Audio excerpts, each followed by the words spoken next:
আসসালামু আলাইকুম। প্রথমেই এটা বলিনি, এই ভিডিওটা মূলত হলো যে মানে আহ, বাংলাদেশের বর্তমান পরিস্থিতিতে কি হইতেছে এটার একটা ছোট একটা ঘটনা এইটা নিয়ে। আর প্রথমত আমার ব্যাপারে বলতে গেলে আমি আসলে একদম 100% কোনো মানুষ না। আমার আহ, অতীত বর্তমান ভবিষ্যৎ সব কিছু মিলে অনেক নেগেটিভ থাকতে পারে, অনেক নেগেটিভ অনেক কিছুই আছে। তো ওগুলাকে পিছে ফালায় রেখে এখন হলো যে আমি প্রতিনিয়ত চেষ্টা করতেছি সামনে কিভাবে আগে যাওয়া যায়। যাই হোক, তো আমার ভিডিও এটা বলার কারণ হলো এই ভিডিও দেখার পর অনেকে বলতে পারে যে ভাই তোমার তো 5 বছর আগে তোমার এই রেকর্ড ছিল, 20 বছর আগে এই রেকর্ড ছিল, 10 বছর আগে এই কাহিনী করছো। হ্যাঁ, থাকতে পারে, হ্যাঁ। বাট বর্তমান পরিস্থিতিতে, বর্তমান প্রেক্ষাপটে কেমন অবস্থানে আছি বা কেমন জীবনযাপন করতেছি বা কিভাবে হলো যে থাকার বা কিভাবে হলো যে নিজের আশেপাশে পারিপার্শ্বিক মানুষ সব কিছু মিলে হলো দেশ সমাজ ফ্রেন্ড সার্কেল ফ্যামিলি সার্কেল সব কিছুর মধ্যে হলো নিজেকে নিজের কন্ট্রিবিউশনটা শেয়ার করতে পারি, এইটা এইটা আমার কাছে মনে হয় ইম্পর্টেন্ট। হ্যাঁ, অনেকে অনেক কথা বলবে, ভালো দেখলেও বলবে, খারাপ দেখলেও বলবে, এটাই মানুষের স্বাভাবিক নেচার। ইনশাল্লাহ আল্লাহ একমাত্র জানে আমার ভিতরে কি আছে, অতীতে কি ছিল, এখন কি আছে, আর বর্তমানের জন্য কি থাকতে পারে। অনেকে অনেক কিছু নিয়ে সামনে আসতে পারে ইন ফিউচারে। যেহেতু আজকে এটা আমার প্রথম ভিডিও, তো ইন ফিউচারে অনেক কিছু আসতে পারে। ইনশাল্লাহ আমি ওটা ফেস করার জন্য মানসিকভাবে ইনশাল্লাহ প্রস্তুত আছি। তো যাই হোক, যেটা মূলত কথা, এই ইন্ডিয়া, হ্যাঁ, আহ, কিছু ক্ষেত্রে এই ইন্ডিয়া নামটা, ভারত এই নামটা উচ্চারণ করতেও ঘৃণা লাগে। হ্যাঁ, এখন বর্তমানে আমি যে দেশে আছি, এখন বাংলাদেশের আমি জন্মগতভাবে বংশগতভাবে আমার শরীরে বাংলাদেশের রক্ত, কিন্তু ইন্ডিয়ার দেশটা বাংলাদেশে কিভাবে যে কি মনে করে, ইন্ডিয়াকে ভাই সাবধান করে দিতে চাই, ঠিক আছে? বাংলাদেশে 1971 সালে যুদ্ধ হয়েছে, এরকম বহুত গল্প শুনি, তখন আমার জন্ম হয় নাই, অনেক পরে জন্ম হয়েছে। আমার জন্ম হয়েছে 1990-এর পরে। হ্যাঁ, তার হলো যে 30 বছর আগে বাংলাদেশ স্বাধীন হয়েছে। হ্যাঁ, তো ওইটার গল্প শুনি যে যারা প্রবাসী ছিল, যারা দেশের বাইরে ছিল, এরকম অনেক অনেক ভালো ভালো পজিশন, ভালো ভালো ইউনিভার্সিটি, ভালো ভালো জায়গা থেকে যায় নিজেরা অস্ত্র ধরে পাকিস্তানের বিরুদ্ধে জুড়েছে। হ্যাঁ, এই ইন্ডিয়া শালার বেটাদের জন্য যদি আমাদের দেশে কোনো সমস্যা হয়, আমি বর্তমান সময়ের ওই পাকিস্তান আমলে যারা যেরকম করছে ওরকম করব, ঠিক আছে? ইন্ডিয়া, তোরা বেটা চুপচাপ, ঠিক আছে? অনেক হয়েছে। কি ছোট পোলাপানের মতো, মানে বাচ্চা পোলাপান ক্লাসের হলো যে কিছু বাকওয়াজ স্টুডেন্ট থাকে না, যে পিসি দিয়ে কেউ একজন টোকা দিলে ইয়েস স্যার ইয়েস স্যার, আমাকে হলো যে মারছে, আম্মু বাবু, এরকম করো কেন তোমরা? হ্যাঁ, তোমাদের কি কোনো কমন সেন্স নেই, কোনো গার্ড নেই? হ্যাঁ, নিজের নিজের কি কোনো বিচি নেই? হ্যাঁ, বাংলাদেশের মতো, তোমার দেশের তুলনায় বাংলাদেশের মতো ছোট একটা দেশের পিছে আঙ্গুলি করার জন্য দিন রাত 24 ঘন্টা চেষ্টা করে যাইতেছ। হ্যাঁ, বাংলাদেশে একটা ফেয়ার ইলেকশন হইতে যাইতেছে, ইনশাল্লাহ আমরা আশা করি। বিএনপি আসুক, জামাত আসুক, কোনো সমস্যা নাই, সঠিক মানুষটা আসুক, যেন দুর্নীতি যা হয়েছে এগুলা না হয়।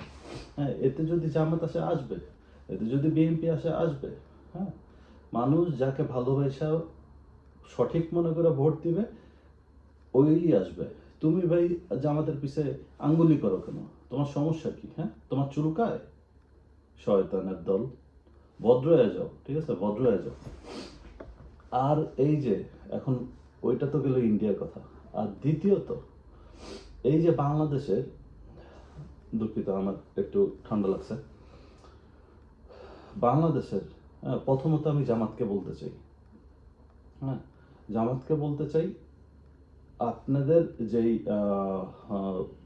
আপনাদের যেই সংবাদ সম্মেলন করে বা আপনারা যেভাবে হলো জিনিসটাকে হলো যে সলভ করার চেষ্টা করছেন, খুবই ধন্যবাদ, খুবই খুবই প্রশংসার খুবই প্রশংসা পাওয়ার যোগ্য। আলহামদুলিল্লাহ, এভাবে চালায় যান। কিন্তু আমি বলবো, দেখেন, যারা হলো যে জেলা শহরগুলোতে বা মেইন সিটিগুলোতে বা ঢাকায়, চিটাগং, সিলেট, রাজশাহী, যেখানে মেইন সিটিগুলোতে তারা দেখা গেছে সোশ্যাল মিডিয়া বা এইসব টেকনিক্যাল টার্মগুলা বুঝবে। আপনারা যেভাবে সংবাদ সম্মেলন করে টেকনিক্যালি হলো পয়েন্ট টু পয়েন্ট এক্সপ্লেন করছেন যে আপনাদের অ্যাকাউন্ট হ্যাক হয়েছে এবং কিভাবে এটা চলে আসছে, কিভাবে আপনাদের অনিচ্ছাকৃত সত্ত্বেও এটা হলো প্রকাশ হয়েছে এভাবে, এটা হলো যে ধরেন আমরা বুঝবো, বাট যাদের বয়স 50+, 60+, আমাদের বাবারা বা তাদের থেকে বয়স্ক মানুষরা, তারা তো বুঝবে না।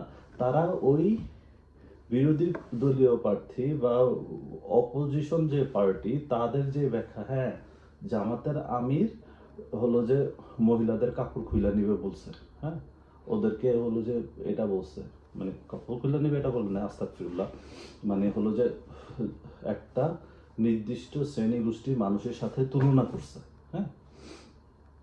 তো এটা ওদের লেভেলে, ওই গ্রাম বাংলার ওরকম বয়স্ক মানুষদের ওদের লেভেলে যায় ওইভাবে বুঝাইতে হবে, হ্যাঁ।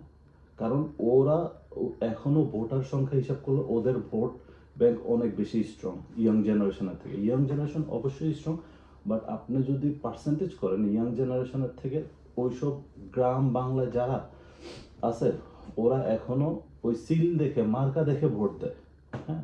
তো ওদেরকে ওদের ভাষায় বুঝাইতে হবে, সব টেকনিক্যাল ভাষায় ওদেরকে বুঝাইলে ওদের ধরতেও কষ্ট হবে এবং হলো যে পরবর্তীতে এটা একটা নেগেটিভ ইফেক্ট তৈরি করবে। এটা হলো যে একটা ধরেন সাজেশন বা আমার একটা ধারণা বলতে হবে। আর তারপর হলো যে তৃতীয়ত হলো যে বিএনপি, হ্যাঁ বিএনপির ভাই, এই যে তারেক জিয়ার মাথায় আরেকটু বুদ্ধি শুদ্ধি হবে আশা করছিলাম, কারণ 17 বছর দেশের বাইরে ছিল, ওনার হলো যে ওনার নেক্সট জেনারেশন, হ্যাঁ ওনার মেয়ে বলেন যাই বলেন, সে অনেক হাইলি এডুকেটেড, ভালো কোয়ালিফাইড, সব কিছুই ঠিক আছে। তো সে যে এই যে একটা প্রোপাগ্যান্ডার উপরে ক্যাম্পেইন করতেছে, তার এতটুক কমন সেন্স থাকা দরকার যে আমি একটা দেশকে লিড করার জন্য মাঠে আসছি, আজকে 17, 16, 17, 18 বছর হোয়াট এভার দ্য ইয়ার্স আসছি, হ্যাঁ হাজার হাজার কোটি কোটি লাখ লাখ ফলোয়ার আমার, আমি এদেরকে লিড করব। আমি এই স্ক্যামিং জিনিসের উপর, এই ভুল জিনিসের উপর বেস করে হলো যে আমি ক্যাম্পেইন করতেছি। আরে বাবা, তোর তো একটু কমন সেন্স থাকা দরকার। একটু কমন সেন্স যদি না থাকে, তুমি কিভাবে হলো যে কোটি কোটি মানুষের ভাগ্য নিয়ে তুমি হলো যে ডিল করবা? ভাগ্য নিয়ে ডিল করার তুমি কেউ না, এটা উপর আল্লাহ জানে। জনগণ সকল ক্ষমতার উৎস না, আবারও বলে দিই, আমার আগে অনেকবার বলছে, আল্লাহ সকল ক্ষমতার উৎস। সো নিজেরে শুধরায় নাও। আর হলো যে তারপর হলো, তোমার কি টেকনিক্যাল টিম আছে ভাই? তোমার কি সাপোর্টিং টিম আছে যারা তোমার হলো নির্বাচনী প্রচারণা ক্রিয়েট করতেছে, হ্যাঁ, যারা তোমাকে এই ফেক নিউজের উপরে, তোমারে হলো যে বস্তা পচা ফেক নিউজের উপরে পাহাড় বানায় তোমাকে হলো যে উপরে পিলার বসায় দিছে, আর তুমি পিলারে উঠাই ভাবে হাত নাড়াইতেছো। যাচাই বাছাই করো কাদেরকে পিছনে নিয়ে তুমি সামনে আগায় যেতে চাইতেছো, দেশের সামনে আগায় নিয়ে যেতেছো। যারা কিনা পিছনে তোমাকে বস্তা পচা হলো যে তোমার স্তূপ বানায় রাখছে, একটু বুদ্ধিটা খাটাও ভাই। এখানে ভিডিওতে ফ্র্যাঙ্কলি বললাম, হ্যাঁ তুমি আপনি অনেক কিছু বলছি, বাট এটা হলো যে মনের কথা, ঠিক আছে? এটা হলো যে একজন বাংলাদেশি হিসেবে মনের কথা। যদি বুঝো ভালো, না বুঝলে কোনো সমস্যা নাই, সময় হইলে অমনি বুঝে যাবা। যেরকম হলো যে এখন শেখ হাসিনা প্রতিদিন রাত্রে ঘুমাইতে পারে কিনা সন্দেহ আছে, যদি ঘুমায়ও ওষুধ খায়, ঘুমের ওষুধ খায়, ঘুম থেকে উঠার পরে প্রতিদিন জাহান্নামের ফিল পায় সে, হ্যাঁ তুমিও পাবা যদি এটা ঠিকঠাক না করো, হ্যাঁ। হয়তো বর্তমান স্ট্যাটিক্স অনুযায়ী বাংলাদেশের মানুষের হলো ইমোশনাল বেসড ভোটিং সিস্টেমের কারণে হয়তো তুমিই ক্ষমতায় চলে আসবা ভাই, কিন্তু এই রকম বস্তা পচা পলিটিক্স দিয়া সার্ভাইভ করতে পারবে না। 5 বছর, 10 বছর, 15 বছর পরে শেখ হাসিনার মতো একদম শেষ, ঠিক আছে? সো সময় থাকতে শুদ্ধ। আল্লাহ হাফিজ।